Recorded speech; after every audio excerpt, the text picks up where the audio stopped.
Hello everybody, welcome to my channel. My name is Smart Money Well, and in today's video we will be doing an educational breakdown of JPY, and I'll be teaching you guys my 4 key rules to profitable trading. I also want to mention that I made a downloadable document with all the information of this video, and you can use this to revert back to, use it, learn it with this video. Lastly, I just want to quickly mention that I do offer mentorship, and if any of you guys need that or you're looking for more detailed breakdowns, please don't hesitate to contact me on Telegram. And without further ado, let's jump right into the video. As I mentioned before, we'll be using our case study of JPY to tell you guys how to implement my 4 key rules to profitable trading, which are: higher time frame is always what to follow, number 2, spotting your order blocks, number 3, looking for extra confluence, and number 4, controlling your emotions so that you can control your trade. Let's go through rule number 1 and how I implemented it to my trade on JPY and how you can implement it. So, higher time frame is always what to follow. And what I mean by that is you want to go onto the relatively higher time frames, such as the daily time frame. I want to see what the market is looking like. You want to understand the structure. For example, on JPY, we were in a massive uptrend. We were in a very, very bullish market. And so at that point, when I go down to a lot of time frames, I should only be looking for buys.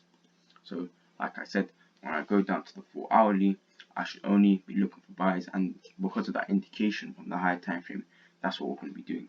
Now we have followed rule 1 and we should move on to rule 2, and that is spotting your order blocks. And by this I mean you have to observe and understand where order blocks are lying in the pair that you are looking at, and you need to make sure that the order blocks are not valid, not mitigated, and are valid. And you want to follow our 3 order block criteria to ensure that they are trade worthy and correct. For example, for GJ, I saw this order block here and I went down, so this order block right here, and I went down to the 30-minute to make sure that this order block wasn't mitigated and was completely valid.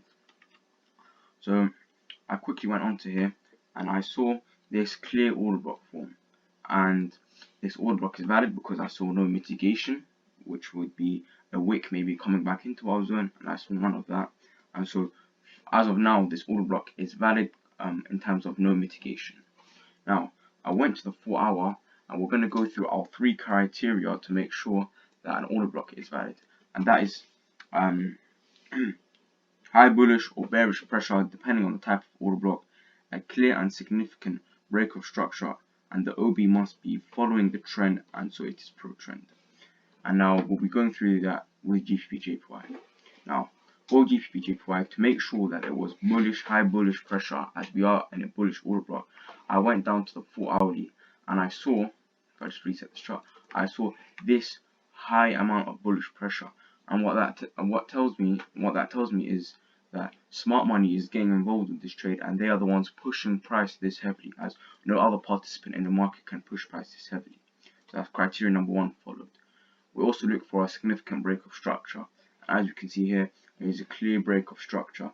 The market formed this double top and it came back to test it again, so retail traders would be looking to sell from this area, but instead price pushed through it, stopping up every single retail trader trading this double top, or soon to become triple top, and then it just got completely stopped out, and everyone trading that got completely stopped out.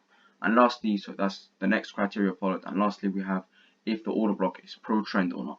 And as we can see, this order block is pro trend, it's a buy order block, a bullish order block, and like we said, on the daily we had that bullish market bias. So that's the 3 criteria checked for the order block, and now we know that this order block is trade worthy.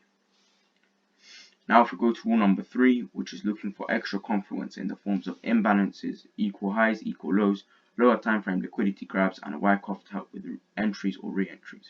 For example, on GJ, I saw this equal highs over here, which indicated to me that once price reached my order block, it will eventually have to take out the equal high standing here, which is liquidity that the banks need to grab. I also saw some imbalances, and these are inefficiencies or liquidity voids in the market which have to be filled out by smart money, and so this adds extra confluence for the market to go bullish once it hits my order block. Lastly, I saw this liquidity grab from these equal lows or this double bottom. What happened here was basically smart money accumulated liquidity at this area, so they had one touch here, And what this basically means, equal lows have been created, and so loads of retail traders will be trading off this double bottom, and it will be a great place for the banks to grab the liquidity needed in order to open their massive buys of maybe like 200 million or like just massive amounts of buys. And what did we see? We saw the liquidity being grabbed, and we saw a massive bullish engulfing candle, and that just tells me that smart money is getting involved. And so from that grab of liquidity, I got my sniper entry, which was off the one of the order block, and so the order block was hit, and so I got my entry in off the liquidity grab and the order block. And so this just tells you that when you add extra complements and you look for those liquidity grabs on the lower time frames, it helps you get those sniper entries, and it once refined, I got a 1 to 30 risk to reward trade. And so that goes through rule number 3, which is look for extra complements to help out your trades. And that brings us on to step number 4, which I consider the most important rule: controlling your emotions so that you can control your trade.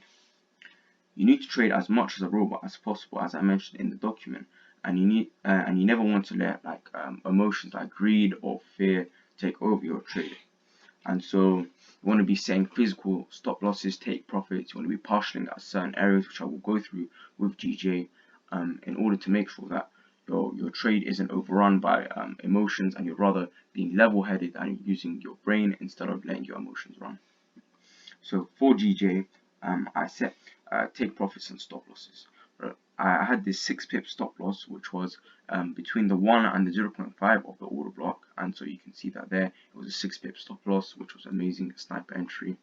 And I set a take profit at this area right here, and I set this take profit because I had seen it when I was going through the extra confluence, and so this was an imbalance. And so when I saw price pushing heavily towards this imbalance, I was thinking this is a great place to set my take profit, because this imbalance is being filled, and so once it's filled, it will be a great place to get out, secure my profits of around 260 pips.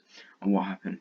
Price pushed all the way up to my marked out take profit at that top of that imbalance. So this inefficiency has been filled, and so it was a great place to take out my profits. This also tells you that setting physical take profits and physical stop losses helps you trade, as you are no longer letting your emotions get in the way.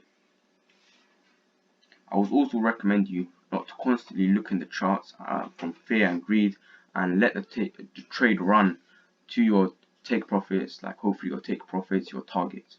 And so those targets can be partials, and I'll be going through partials right now. So let's say you want to play it safe with this trade. You want to secure as much profits as possible. If you go through this trade, you want to understand the significant areas of structure. For example, here, and here. These areas would be great areas to partial from, and so if you want to secure some profits before it hits your overall take profit, you can partial at these areas so you can take out parts of your trade in order to secure some profits. I would recommend doing this if you don't like playing it risky, or you like to keep it safe and secure some profits. I'll also be mentioning that eventually it will be GJ will be looking for re-entries on GJ to take out the equal highs, fill out this imbalance, but I'll leave that for another video. And so thanks for watching, everyone. I hope you gained some knowledge from this video, and I just wanted to go through the 4 key rules again, which is higher time frame is always what to follow, supporting your order blocks, looking for extra confluence, and controlling your emotions so that you can control your trade. And those are the 4 key rules. But if you follow closely and carefully, and if you follow it correctly, like the way I did with GJ, you will be getting high risk to reward trades, 250 plus pips, like I did get for GJ. And yeah, that's it. And I hope you guys enjoyed this video and gained some knowledge. And for anyone who needs further explanation or more detailed videos and breakdowns, contact me on Telegram, and we can definitely work something out. Thank you all for watching, and goodbye.